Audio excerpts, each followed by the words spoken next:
حضرات مہربان علماء کرام نے مجھے بتایا ہے کہ وقت کی نزاکت ہے، وقت بہت کم ہے، جلدی سے اپنا سبق سنانا ہے۔ میں تو چاہتا تھا کہ اہل اللہ جو تشریف رکھتے ہیں ان کے قدموں میں بیٹھ کر ان کی پند و نصائح سے کچھ استفادہ کرتا، لیکن حقوق کی اطاعت کے تحت بیٹھ گیا ہوں۔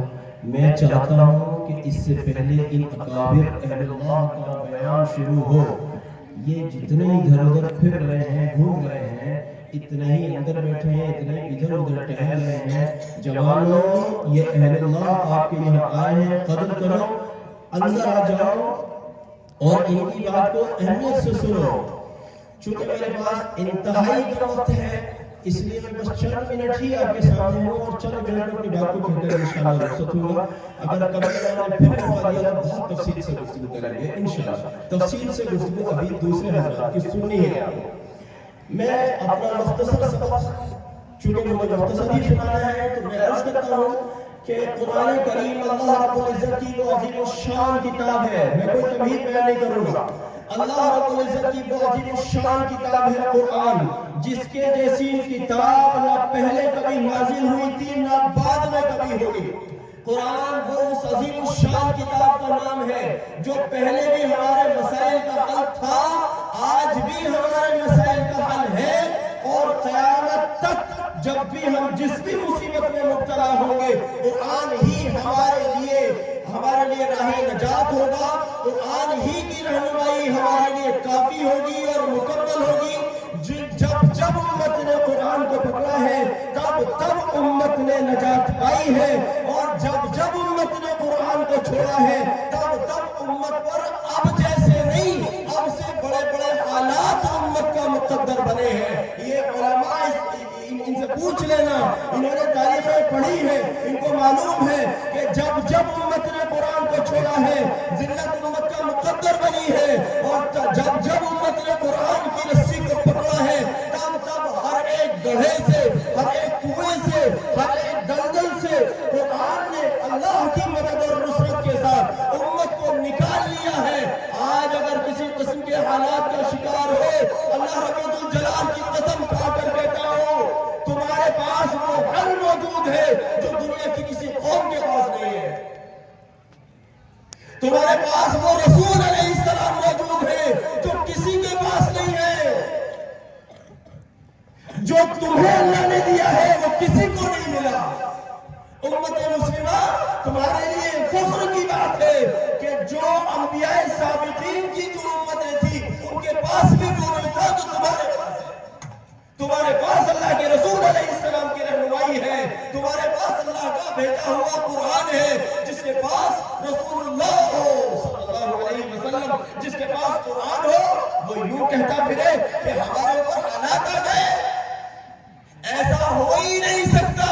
سن رکھو، اگر میں غلطی پر ہوں تو حضرات علماء کرام کی موجودگی میں عرض کر رہا ہوں، ایسا ہو ہی نہیں سکتا کہ جس کے پاس رسول اللہ صلی اللہ علیہ وسلم کی ہستی موجود ہو، جس کے پاس قرآن کریم جیسا دستور موجود ہو، وہ قوم تباہ ہو جائے۔ یہ نہیں ہو سکتا، یہ نہیں ہو سکتا، یہ نہیں ہو سکتا۔ یا تو تم یوں کہہ دو ہمارے پاس قرآن نہیں ہے، یا پھر تسلیم کر لو تمہارے پاس کوئی حالات نہیں ہے۔ حالات کا مطلب ہی یہ ہوتا ہے کہ تم نے قرآن کو چھوڑ دیا ہے تو حالات تمہارے دروازے پر دستک دے رہے ہیں۔ تم نے پھر سے قرآن کو مضبوطی سے تھام لیا، حالات ہاتھ جوڑ کر کہہ رہے صاحب ہمارا پیچھا چھوڑو، تمہارے قرآن کا مقابلہ نہ پہلے کوئی قوم کر سکی ہے، نہ آج کوئی قوم کسی میں دم ہے، نہ مستقبل میں کسی میں اتنا دم پیدا ہوگا۔ قرآن کی کسی ایک آیت کا چیلنج، کسی ایک آیت کا چیلنج ساری کی ساری دنیا مل کر نہ پہلے ایکسپٹ کر پائی ہے، نہ آج کر سکتی ہے، مستقبل میں کرے گی۔ بس میں نے دو باتوں میں سے ایک بات کا انتخاب آپ کو سونپ دیا ہے، یا تو یوں کہہ دو ہمارے اوپر کوئی حالات نہیں ہے، یا یوں کہہ دو ہمارے پاس قرآن نہیں ہے۔ دونوں چیزیں ایک ساتھ جمع ہو جائیں یہ نہیں ہو سکتا۔ امت مسلمہ تباہ بھی ہو اور امت مسلمہ کے پاس قرآن بھی ہو، یہ دونوں چیزیں نہیں ہو سکتی۔ آج کا حال یہ ہے کہ ہمارے پاس قرآن نہیں ہے، دراصل بات یہ ہے قرآن کہاں ہے ہمارے پاس؟ ہمارے پاس داڑیاں ہیں، ٹوپیاں ہیں، امامے ہیں، یہ ہے وہ، قرآن نہیں ہے۔ بھرے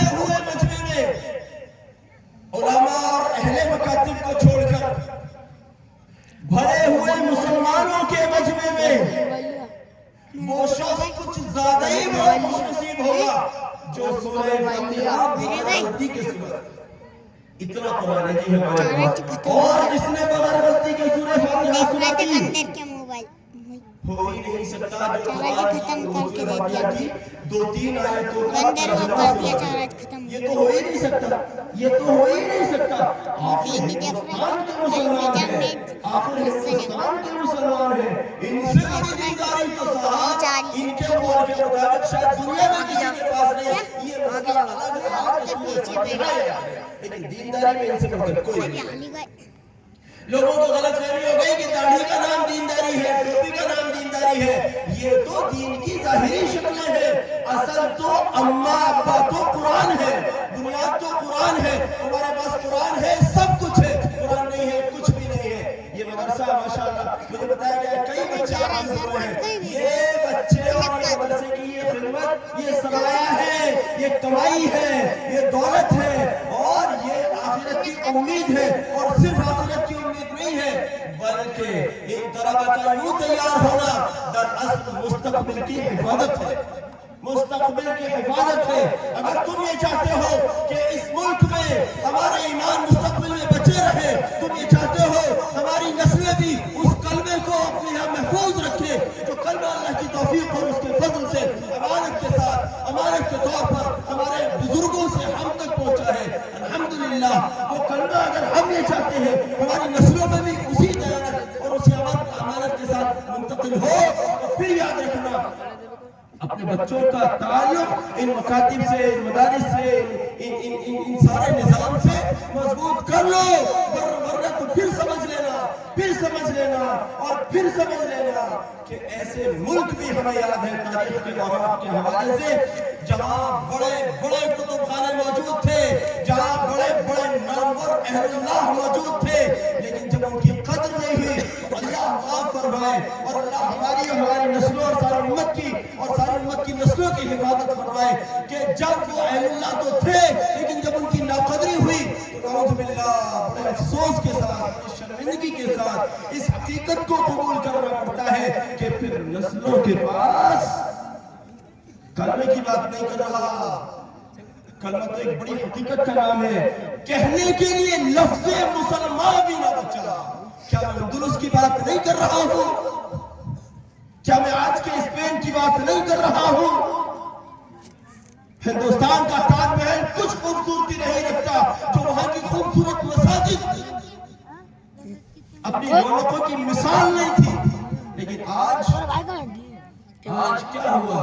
اذان کی بات کرتے ہو، باہر کھڑے ہو کر کوئی اپنے کو مسلمان نہیں کہہ سکتا تھا، آپ سے چند سال پہلے تک کی بات ہے، تھوڑا سا حالات بدل رہی ہے، بس زیادہ نہیں، تھوڑی سی حالات۔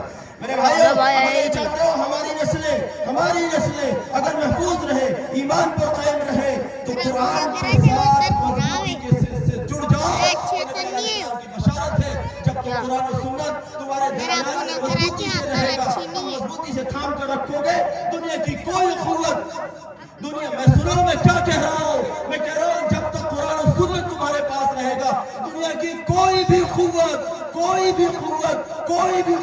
تمہارے جسم کا ایک بال بھی ہلکا نہیں کر سکتا۔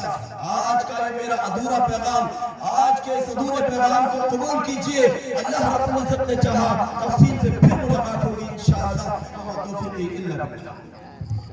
جزاک اللہ خیر، احسن الجزاء۔